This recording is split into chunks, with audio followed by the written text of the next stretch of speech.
अस्सलाम वालेकुम फ़खैर रागली।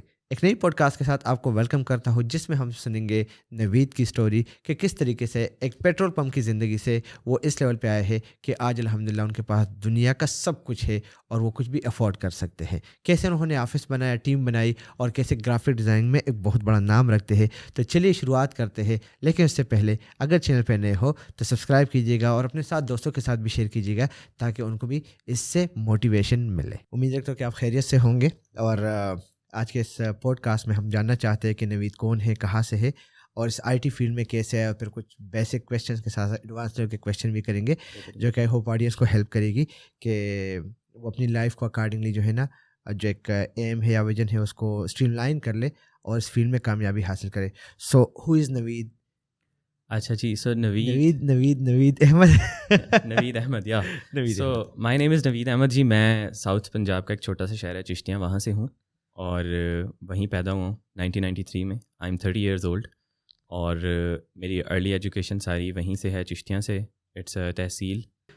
नवीद, ये बताइए, बातें तो बहुत सारी होती रहेगी। आप दो प्लेटफॉर्म पे काम कर रहे हैं जिसमें एक अपवर्क है और उसके अलावा एक फाइवर है। यस दोनों के दरमियान जो है मुझे आपने बताना है कौन सा बेस्ट है फॉर बिगिनर्स जो कि स्टार्ट करना चाहते हैं। हाँ। यार, बिगिनर्स को दोनों प्लेटफॉर्म पे जाना चाहिए। बिगिनर्स को ये नहीं करना चाहिए कि मैं सिर्फ फाइवर पे चला जाऊँ या सिर्फ अपवर्क पे चला जाऊँ, क्योंकि हर बंदे का प्रोसेस डिफरेंट है। किसी को अपवर्क पे सक्सेस मिलेगी, जो प्रपोजल राइटिंग में बहुत अच्छा है ना, उसको अपवर्क में सक्सेस मिल जाएगी।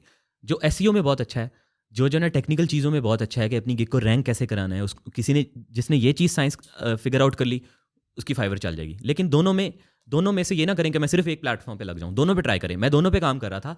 मैंने फाइवर प्राइमरीली फाइवर पे उस वक्त फोकस करना शुरू किया जब मुझे थाउजेंड्स ऑफ डॉलर के वहाँ पे प्रोजेक्ट आना शुरू हो गए, वरना मैं दोनों पे फोकस करता रहा। अब मेरा मेन फोकस फाइवर पे है। लेकिन मैं बहुत सारे लोगों को जानता हूँ जिनके लिए फाइवर नहीं चलता, उनके लिए अपवर्क चलता है। तो दोनों पे जाएं, दोनों को ट्राई करें। जिस पे ज़्यादा काम आना शुरू हो जाए, ऑटोमेटिकली आपका उसके ऊपर फोकस बढ़ जाएगा। आप दोनों पे एक टाइम के ऊपर इकट्ठा फोकस नहीं कर सकते। तो जो प्रपोजल राइटिंग में, कम्युनिकेशन में अच्छा है, शायद वो अपवर्क पे चल जाए, और जो अच्छा है एसईओ में, टेक्निकल चीज़ों में, प्लेटफॉर्म को समझने में, वो फाइवर पे चल जाएगा। फाइवर उनके लिए बेस्ट है। दोनों के ऊपर ही हर स्किल का स्कोप है, दोनों के ऊपर ही काम है। मुझे ये बताइएगा, अगर आज के दौर में कोई बंदा डिज़ाइनिंग में आना चाहता है तो कौन से टूल्स है या कौन से प्लेटफॉर्म है या कौन से मेंटर्स है जिनको फॉलो करके वो अपनी जो लर्निंग प्रोसेस है उसको तेज़ कर सकता है? यार, अब तो ज़िंदगी आसान कर दी है ना। अब तो यूट्यूब ने ज़िंदगी आसान कर दी है। जीएफएक्स मेंटोर एक बंदे ने इतनी चीज़ों के बारे में कंटेंट बना दिया कि कहीं और जाने की ज़रूरत नहीं है। लेकिन मैं बच्चों को इनकरेज ये करूँगा कि वो सिर्फ वहाँ पे ना रुक जाएं, वो सीखें। टूल उनको बहुत अच्छा आ जाएगा वहाँ से। फिर उसके बाद वो कोशिश करें कि थोड़े फॉरेनर यूट्यूबर्स को भी उठाएं जो आपको प्रोसेस के बारे में बताएंगे, जो आपको bigger picture of the industry के बारे में बताएंगे। पाकिस्तानी यूट्यूबर्स भी हैं जो थोड़ा bigger picture of the industry पे काम करते हैं। लेकिन अगैन फिर सिर्फ यूट्यूब पे भी ना रहें। आप जब तक गोरों के कोर्सेज नहीं लेंगे, जब तक आप वो पर्सपेक्टिव, इंटरनेशनल पर्सपेक्टिव नहीं समझेंगे, तब तक आप किसी भी इंडस्ट्री में एक्सेल नहीं कर सकते। फाइवर पे अकाउंट बनाना है, ठीक है। एक न्यूबीज को वो कंफ्यूज होता है कि मैं 10 चीज़ों पे काम करूँ या स्पेसिफिक एक खास निश को पकड़ लूँ। व्हाट डू यू से? यार, एक इंडस्ट्री पकड़ें फॉर बिगिनर्स। फाइवर पे अगर आप डेटा एंट्री भी कर रहे हैं, ग्राफिक डिज़ाइन भी कर रहे हैं, आप जो कंटेंट राइटिंग भी कर रहे हैं, तो एल्गोरिदम कंफ्यूज हो जाएगा कि ये बंदे को मैंने किस चीज़ के अंदर माइलेज देनी है। अगर आप फाइवर पे आएँ, आप एक बिगर कैटेगरी पकड़ें, जैसा कि ग्राफिक डिज़ाइन। अब ग्राफिक डिज़ाइन के अंदर जितने भी काम है कि logo design, business card design, brochure design, flyer design, वो आप सारे कर सकते हैं। तो आप 7 जो है ना गिग्स लिस्ट करें और उसकी स्किल्स के मुताबिक, लेकिन उसकी जो जेनेरिक कैटेगरी है वो डिज़ाइन ही होनी चाहिए, तो वो उससे रिलेटेड ही हों। नंबर 1। नंबर 2, जो मेन स्ट्रीम सर्विसेज है ना, सबसे बड़ी गलती जो बच्चे करते हैं कि जो डिज़ाइनर बना उसने कहा मैं लोगो डिज़ाइन बनाऊंगा। लोगो डिज़ाइन पे 2.5 लाख बंदा है भाई। Yes yes. फाइवर के ऊपर 2.5 लाख के अंदर आप कैसे आउटशाइन करेंगे? बिजनेस कार्ड के ऊपर कोई 1.5 लाख बंदा है या लाख बंदा है, वहाँ पे कैसे आउटशाइन करेंगे? आप अपनी इंडस्ट्री का यूज़ केस ढूंढें, जिसको पाकिस्तानी ज़ुबान के अंदर माइक्रो निशेस कहा जाता है या उसको माइक्रो स्किल कहा जाता है। मुझे ये बताइएगा नवीद के अक्सर लोग जो है ना कैनवा पे काम करते हैं। वो कहते हैं कि वी आर डिज़ाइनर्स। सो क्या आप वाकई कैनवा को समझते हैं, कैनवा को यूज़र को डिज़ाइनर समझते हैं या नहीं? समझता हूँ मैं कैनवा के अगेंस्ट कभी नहीं बोलूँगा। क्यों नहीं बोलूँगा? कैनवा वैसे नॉन डिज़ाइनर टूल था। वो इसलिए बनाया गया था कि जो लोग डिज़ाइन का बैकग्राउंड नहीं रखते वो चीज़ें बना लें टेम्पलेट्स के थ्रू। लेकिन जो डिज़ाइनर होता है ना, वो टूल का मोहताज नहीं होता।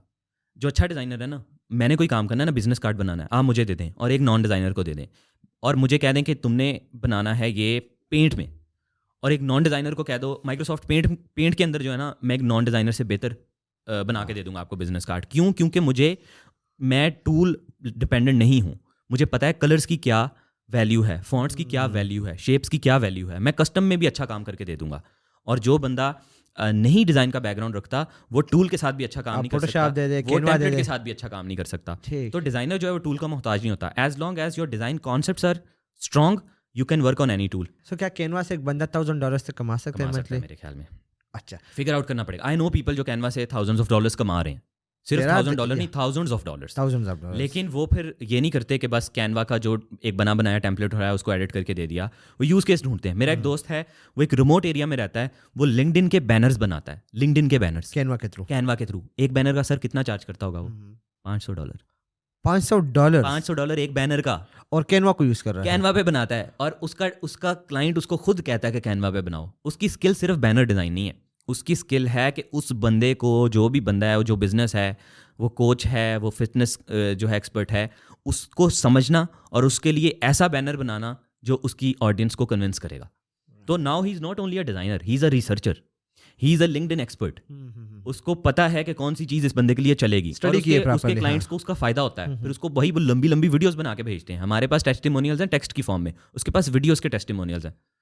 क्या बात तो वो है। कैनवा से काम कर रहा है। तो टूल के ऊपर डिपेंड, टूल तो कुछ भी नहीं है भाई, टूल तो सिर्फ एक तरीका है किसी चीज़ को अचीव करने का। बात ये कि आपको उसके प्रोसेस और उसकी सारी बिगर पिक्चर का पता है या नहीं पता। एक विजन एंड आइडिया उसके बैक पे हाँ, काम करते हैं पूरे का exactly। पूरा।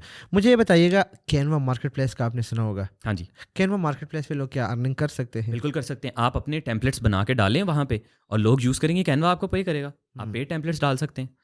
तो इस तरह बहुत सारे और भी प्लेटफॉर्म्स हैं जहाँ पे आप अपने टेम्पलेट्स का काम करके टेम्पलेट्स बेच सकते हैं। बच्चे कहते हैं काम ही नहीं आ रहा, तो मैं कहता हूँ क्या कर रहे हो? बस वेट कर रहा हूँ काम आएगा। भाई ऐसे काम नहीं आता। जब आपके पास काम नहीं आ रहा, आप एसेट्स बेचना शुरू कर दो। शटर स्टॉक पे प्रोफाइल बनाओ, वहाँ पे अपने डिज़ाइंस जो डेली बनाते हो वहाँ पे लिस्ट करो। एडोबी स्टॉक पे चले जाओ, आप फ्री पिक पे चले जाओ। कितने ज़्यादा प्लेटफॉर्म्स हैं जहाँ पे आप डेली बेसिस पे कंट्रीब्यूट कर सकते हैं एज अ डिज़ाइनर। ठीक है, बट एक दूसरा क्वेश्चन भी माइंड में आता है, भाई एआई आ गया है, एआई ने तो काम ही खराब कर दिया है। What do you say about AI? AI को यूज़ करो भाई। मेरा एक दोस्त है, मैं बहुत सारे लोगों की एग्जांपल दे रहा हूँ। दोस्त है मेरा, ई रोज़गार का हमारा स्टूडेंट था। मेरा स्टूडेंट नहीं था, किसी और ट्रेनर का स्टूडेंट था। और वो कैरिकेचर्स बनाता था, इलस्ट्रेशंस बनाता था। आपको याद हो CPC 22 के अंदर जो सारी मैच वाली इलस्ट्रेशंस बनाई थी, हाँ हाँ। सारी उसने बनाई थी। ओह ठीक है, वाह। तो उसने वो ये कैरिकेचर्स के अंदर टॉप रेटेड था फाइवर के ऊपर, और बहुत अच्छे पैसे कमा रहा था। अब एआई आई, उसने एआई की गिग बना ली कि मैं तुम्हारा कैरिकेचर या तुम्हारी इलस्ट्रेशन एआई के थ्रू बना के दूंगा। भाई फाइवर ने उसको as a success story feature किया कि एआई वाली जो गिग्स है ना, उसके अंदर ये हमारा one of the top sellers है। क्या बात अब वो सारी है। उम्र कहता है कि मैं इलस्ट्रेशंस बना रहा हूँ कस्टम इलस्ट्रेटर के ऊपर, मुझे क्या ज़रूरत है एआई की। एआई आई, उसने भाई सीखा, he was on top of the industry trends, तो उसने आराम से उसको कैश आउट करना शुरू कर दिया। तो एआई कभी भी आपको रिप्लेस नहीं करेगी, एआई आपकी हेल्प करने के लिए आई है। उसको यूज़ करना सीखें और उसका फ़ायदा लें। आपको वो बंदा रिप्लेस करेगा जिसको एआई यूज़ करनी आ गई है। What do you think Naveed के फाइवर के अलावा एक बंदा कहाँ कहाँ से अर्निंग कर सकता है? यार फाइवर से आपने मुझे बाहर ही निकाल दिया।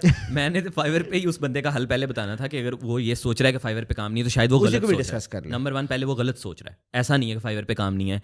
मैं 2014 से फाइवर पे काम कर रहा हूँ। मेरा एक दोस्त, मेरा कॉलीग मेरे सामने मैनेजेरियल जॉब कर रहा था, उसने वो जॉब छोड़ी क्योंकि he was just done with it, और उसने ज़िंदगी में कभी डेवलपमेंट का काम नहीं किया। उसने फाइवर पे एंड्रॉयड डेवलपमेंट की सर्विसेज लिस्ट की, एंड्रॉयड डेवलपमेंट की, बैक इन 2019।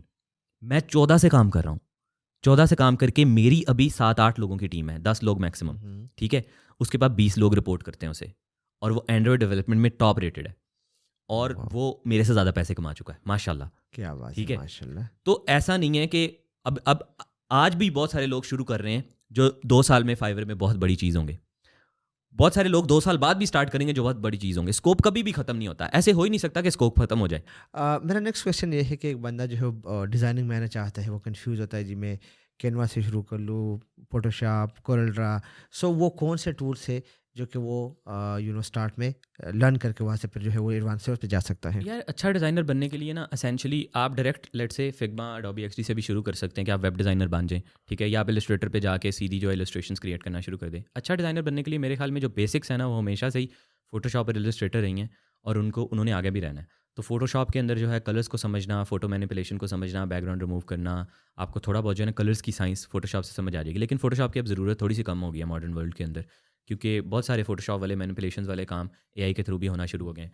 बैकग्राउंड रिमूव करना, इवन मैनिपुलेशंस बनाना, पिक्चर्स को मर्ज करना, ये काम एआई से होता है। इलस्ट्रेटर वाले काम भी एआई से होना शुरू हो गए, लेकिन high resolution, print ready, vector graphics जो है वो AI अभी जनरेट नहीं कर रहा, तो इलस्ट्रेटर का बहुत स्कोप है। तो बेसिक्स तो आपको अडोबी क्रिएटिव सूट से ही शुरू करना चाहिए मेरे ख्याल में, ठीक। जिसके अंदर आता है फोटोशॉप, इलस्ट्रेटर, और फिर आहिस्ता आहिस्ता फिर आप आइडेंटिफाई करें कि आप वेब डिज़ाइन में जाना चाहते हैं, तो आप जो है फिग्मा XD को सीखें, XD शायद ना भी सीखें, फिग्मा डायरेक्ट भी सीख लें तो काम चल जाएगा आपका।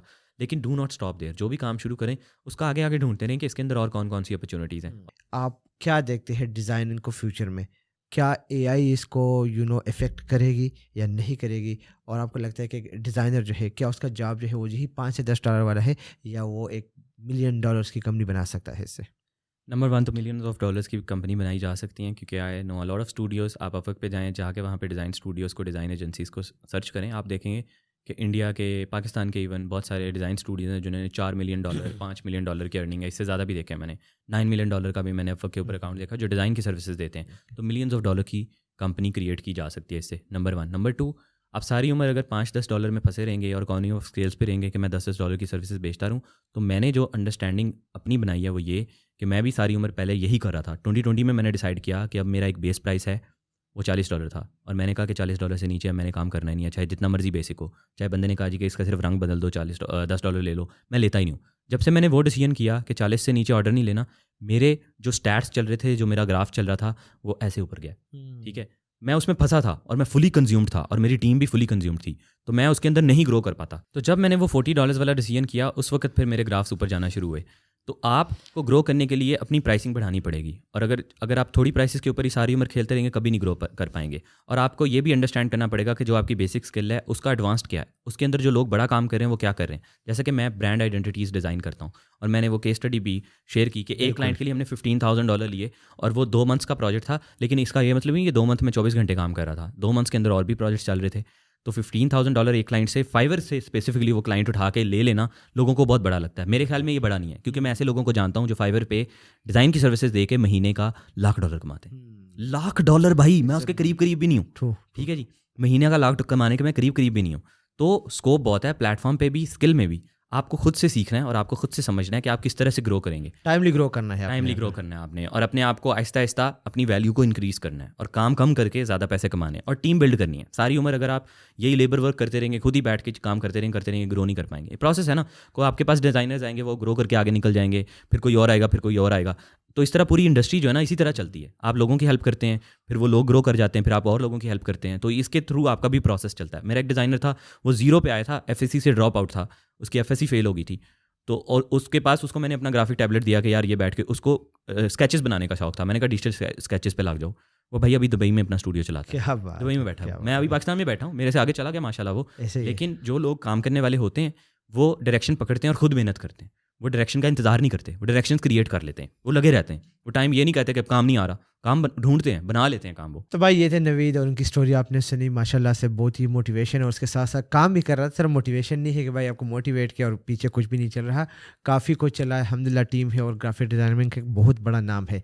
टाइम की कमी की वजह से हम इसी को यहीं पे वाइंड अप करने जा रहे हैं। Thank you so much Naveed भाई वंस अगेन। अल्लाह ने चाहा तो इंशाल्लाह नेक्स्ट टाइम फिर बैठेंगे और हम टेक्निकल चीज़ों को डिस्कस करेंगे। सो इसी के साथ इस वीडियो को यहीं पे वाइंड अप करते हैं। नई वीडियो के साथ फिर मुलाकात हुई, अपना ख्याल रखिएगा। एंड अगर आपको अच्छा लगा है तो लाइक, सब्सक्राइब और दोस्तों के साथ शेयर करने के साथ साथ नीचे एक छोटा सा थैंक यू का मैसेज भी डालना ज़रूरी है, क्योंकि हम आपके लिए ही ये वीडियो बनाते हैं। तो नई वीडियो के साथ फिर मुलाकात होगी, ख्याल रखिएगा। अल्लाह हाफिज़।